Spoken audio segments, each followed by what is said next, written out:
Laidą pristato Medicinos diagnostikos ir gydymo centras. Atidumas gydo. Kodėl tėvai išvyksta, o vaikai lieka čia? Kas laukia šių šeimų ir kaip ateityje į savo imigrantus tėvus žiūrės Lietuvoje su seneliais ar kitais artimaisiais užaugę vaikai?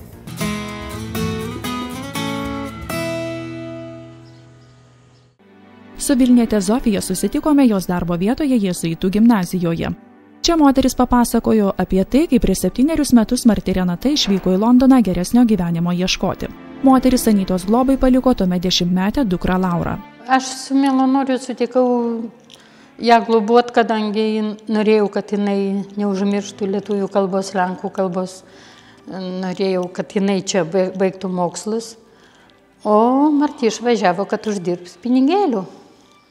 Kadangi liko viena be vyro, vyras žuvo, atlyginimas buvo mažas.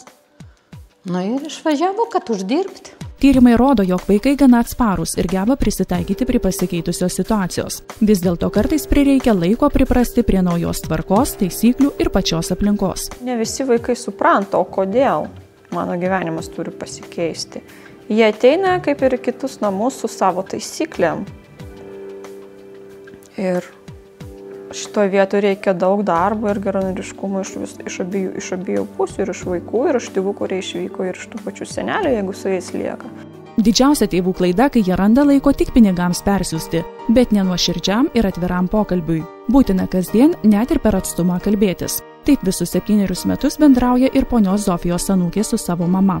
Moteris pasakojo, kad jai niekada nebuvo sunku su paauglė mergina.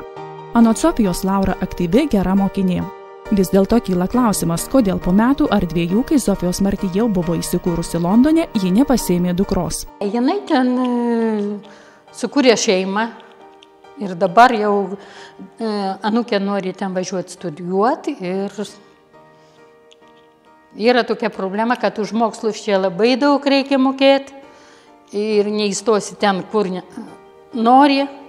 O jeigu ir įstosi ten, kur nori, tai labai daug pinigų reikia mokėti, o ne kiekvienas gali. O ten važiuos pas mamą, gyvens ir mokysis. Po metų Laura baigs mokyklą ir išvyks į Londoną. Pagaliau dukra su savo mama bus drauge. Jų išsiskyrimas užtruks 8 metus. Nors paprastai tėvai savo vaikus laikinai globai palieka ženkliai trumpesniam laikui. Dalis tėvų aiškina, kad jie po kiek tai laiko vaikus išsiveš arba sugrįž gyventi.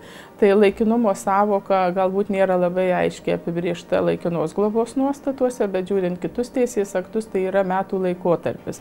Kad vis tik aiškinam tėvam, kad jie negali deleguoti savo funkcijų kitiems asmenims, kad tai yra jų tiesioginė pareiga rūpintis vaikais. Kaip aš sakau, yra skirtinga misija tėvų ir senelių. Vaikų teisių specialistai aiškina, kad kasmet daugėja šeimų, kurios oficialiai perduoda laikiną vaiko globą artimiesiems. Šie turi atitikti nustatytus reikalavimus. Neteisti, neturintys žalingų įpročių, sveiki, o svarbiausia gerai pažįstami emigrantų vaikams. Tėvai kreipiasi į gyvenamos vietos savivaldybės vaikų teisių apsaugos skyrių su prašymu, nurodydami savo išvykimo adresą, kontaktinius kitokius telefonus, elektroninius paštus, kad mes galėtume surasti, ir nurodo asmenį, kurie mato, kuris galėtų būti paskirtas vaiko globėju.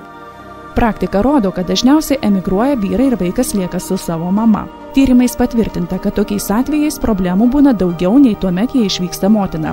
To priežastis - per mažai šiai situacijai paruoštas vaikas. Tiksliau, kai emigruoja mama, vyksta ilgas paruošiamasis atsisveikinimo procesas.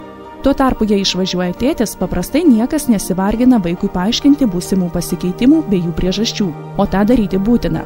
Be to, su mama likusios atžalos gauna mažiau kontrolės bei dėmesio. O iš to jau kyla didesnė rizika vaikams, galbūt ir neįtin malonės istorijos pakliūti ar kažkaip dažniau suklysti, kai jie neturės kažkokios paramos, kaip ištaisyti. Tai iš to, ko gero, didėja rizika vaikams būti, jeigu nekalbėti apie daugiau rimtų elgesio ir emocinių problemų, tai bent jau, kad jie bus mažiau laimingi savo gyvenime, kas, aš manau, irgi yra tikrai aktualu ir svarbu. Vis dėlto, anot psichologės, jei šeima visą laiką buvo darni, tai net ir tėvų emigracija vaikui neturėtų pakenkti. Tačiau negalima užsimerkti, jei vaikai akivaizdžiai pasikeičia. Normalu, kad jie ilgisi senojo gyvenimo. Tad tėvams būtina nuolat su jais bendrauti, kad sugrįžus netektų vieniems prie kitų adaptuotis.